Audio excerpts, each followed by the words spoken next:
89 Dennou Kyuusei Uranai is going to be an easy one for me. There's so little to this cartridge that I'm going to run just about everything without cuts. This is another astrology cartridge, but it's specifically for 1989. You put in your birth date, and it gives you a bunch of already prepared predictions for the following year. Assuming, of course, that you purchased it in 1988. The only notable feature to it is this compatibility checker.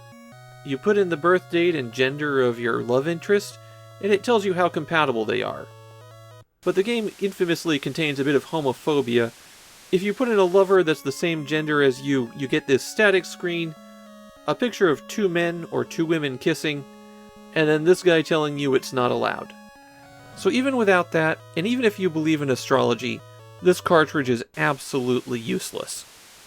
However, there are a couple more things about 89 Dennou Kyuusei Uranai, or maybe things surrounding it. The game proudly advertises that it's by Jinguhan. They were a publisher of horoscope books, and this is their only Famicom release.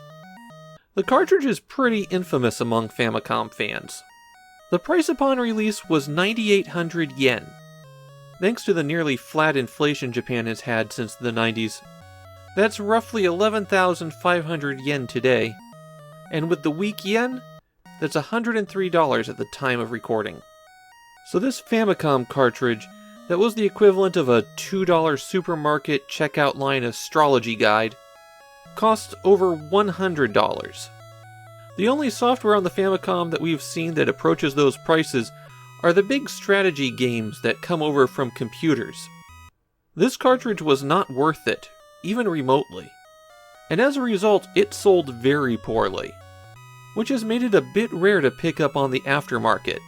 If you want to complete your Famicom cartridge collection, this lump of plastic with a couple microchips in it will run you about $25.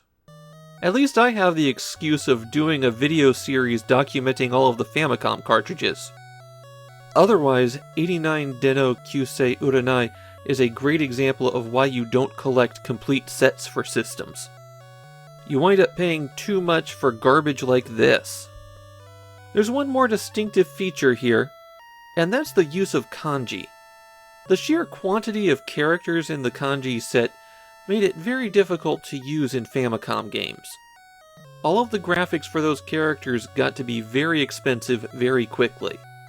This is a 2 megabit cartridge, and it's 2 megabits solely because it has to store all of those kanji characters. It would be completely impractical to have this much kanji in a regular game. And that's everything there is to this, one of the most despised cartridges on the Famicom. And now out it goes from my system, and slotting it back into my collection, never to be seen again. It's not like it even has a nice label to look at.